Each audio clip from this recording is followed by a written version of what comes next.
Assalamualaikum warahmatullahi wabarakatuh. Salam sejahtera bagi kita semua.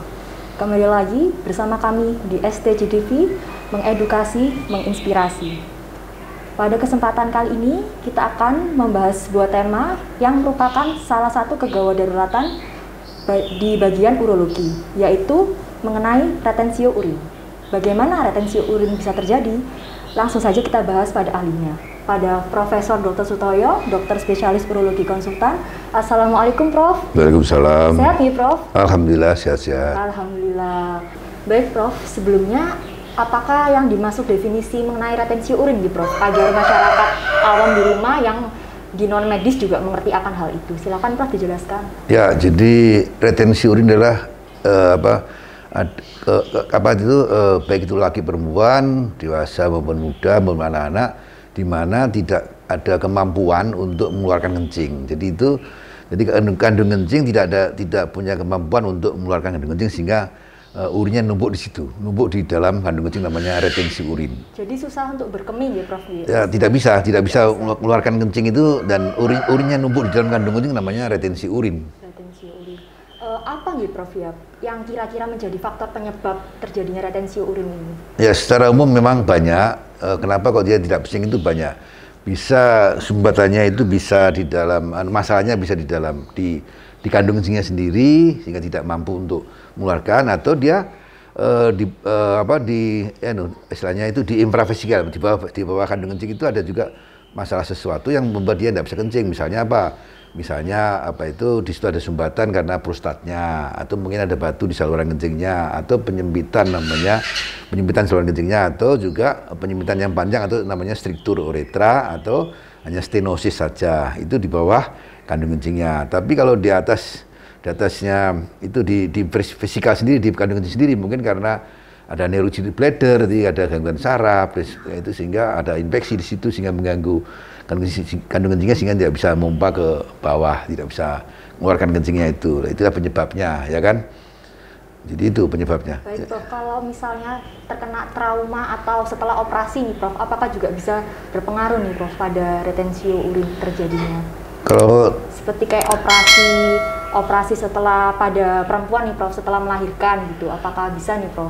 Oh, bisa juga pada trauma seperti itu. Bisa, Prof, pada orang-orang yang habis melahirkan, bisa juga tidak bisa kencing, mungkin karena dari barusan operasi, mungkin dari efek biusnya bisa. Makanya setelah operasi harus pasang kateter kan, atau mungkin juga ada masalah di situnya, masalah di kandung kencingnya sendiri, sehingga kalau post op memang harus dipasang kateter supaya dia aman, supaya bisa kencing. Baik, Prof. Tindakan untuk menangani retensio urin ini seperti apa nih, Prof? Seperti kalau operasi atau hanya lifestyle atau seperti apa, Prof? Kalau tidak bisa kencing, ya cara menangani pertama kali harus dilakukan istilahnya dilakukan diversi urin. Jadi harus dikeluarkan urinnya, baik dipasang kateter lewat bawah maupun kalau tidak bisa, jadi coba kateter lewat bawah itu, lewat uretranya itu bisa apa tidak.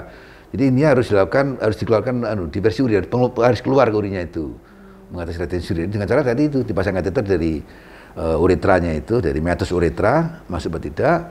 Nah, misalnya tidak masuk, tentunya ada cara lain bagaimana supaya kencingnya dia teratasi. Mungkin dilakukan sitostomi atau bagaimana. Yang penting intinya adalah setiap ada retensi urin harus dilakukan diversi urin, harus dikeluarkan. Itu caranya begitu. Ya. Akibatnya jika memang retensi urin ini tidak urgensi gitu, Prof. Jadi kayak masyarakat, nggak apa-apa, nggak bisa kencing, mungkin aku kurang, harus pipis yang banyak lagi. Nah, kalau misalnya masyarakat awam mengabaikan tentang hal itu, apa sih, Prof, dampaknya yang bisa terjadi, Prof? Mungkin Prof bisa memberi wewenang masyarakat awam di rumah. Kalau retensi urin tidak bisa diabaikan, karena retensi urin itu jelas kandung kencingnya itu penuh. Di sini ada terasa penuh, di bawah sini, di bawah pusat itu terasa penuh, rasanya menonjol gitu, penuh rasanya. Jadi tidak bisa dibiarkan, tentunya harus dilakukan diatasi. Karena apa? Karena tidak bisa diabaikan. Karena apa? Karena kalau ini penuh, otomatis dia punya akibat ya. Bisa refleks ke atas, ke ginjal, bisa terjadi hidronefrosis, ya, pembengkakan ginjalnya, bisa pembengkakan di saluran kencingnya, bisa mengganggu fungsi ginjal, kemudian bisa juga infeksi. Kemudian kalau ada sisa kencing yang tidak tuntas dan banyak di sini, itu bisa menjadi batu. Jadi artinya efek sampingnya banyak, oleh karena harus segera diatasi itu, tidak bisa diabaikan. Dan juga bisa infeksi juga, panas dan sebagainya. Jadi harus setiap ada retensi urin harus diatasi, harus dipasang kateter, ini ya begitu. Dilakukan diversi urin, baik lewat meatus uretra lewat bawah itu, maupun bisa juga dilakukan sitostomi, disaplos kandung kencingnya itu bisa juga, artinya begitu, ya. Oke, Prof. Setelah dipasang kateter nih, Prof, apa ada tindakan lain selain hal tersebut, Prof? Ya, emergensinya tadi kan dipasang kateter supaya urinnya tidak numpuk kan. Nah, tentunya habis itu dicari penyebabnya apa. Penyebabnya apa ini? Misalnya penyebabnya karena tidak bisa kencing karena prostat, ya prostatnya dilakukan tindakan. Tidak bisa kencing karena misalnya ada penyempitan dilebarkan. Tidak bisa kencing karena misalnya ada gangguan saraf, ya diobati sarafnya. Jadi dicari kausanya apa? Kausa tidak bisa kencing itu apa? Kausa retensi apa? Itu artinya setelah dilakukan diversi urin, dipasang kateter dan sebagainya, tadi ya harus dicari kausanya apa, penyebabnya. Ya setelah itu ya kita perlu tindakan apa tidak, tergantung dari penyebabnya tadi itu. Jadi penyebabnya itu kita atasi terlebih dahulu ya, Prof? Iya, jadi pertama diatasi emergensinya itu, gawat daruratan apa? Dipasang diversi urin tadi itu, setelah itu kita cari kausanya, penyebabnya apa? Ya, penyebabnya misalnya karena prostatnya dilakukan diatasi dulu. Kemudian penyebabnya misalnya penyempitan diatasi, penyebabnya karena gangguan sarafnya diganti. Artinya itu tergantung daripada kausanya. Baik. Alhamdulillah pada pertemuan pada pagi hari ini sudah selesai. Jadi ada 1-2 buah kata pesan dari Prof. Sutoyo agar masyarakat setempat mengenai sebenarnya poin apa sih retensio urin yang bisa kita dapat dalam pertemuan hari ini. Monggo, Prof, silakan.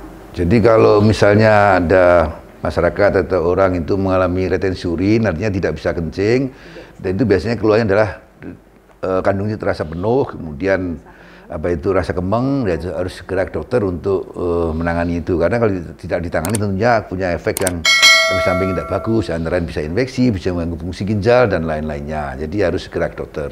Baik, matur suwun sangat nih, Prof. Jadi masyarakat nih ya, kalau ada keluhan seperti kemeng dan terasa penuh pada kandung kemih ya, langsung aja ke dokter terdekat di rumah. Jangan diabaikan ya masyarakat ya, karena ini mempunyai dampak yang sangat-sangat mengkhawatirkan. Baik, Prof, matur nuwun sangat atas hari ini ya, Prof. Semoga ilmu yang sudah diberikan pada Prof ini sangat bermanfaat untuk masyarakat setempat. Bersama STJ, mengedukasi, menginspirasi. Assalamualaikum, Prof. Waalaikumsalam.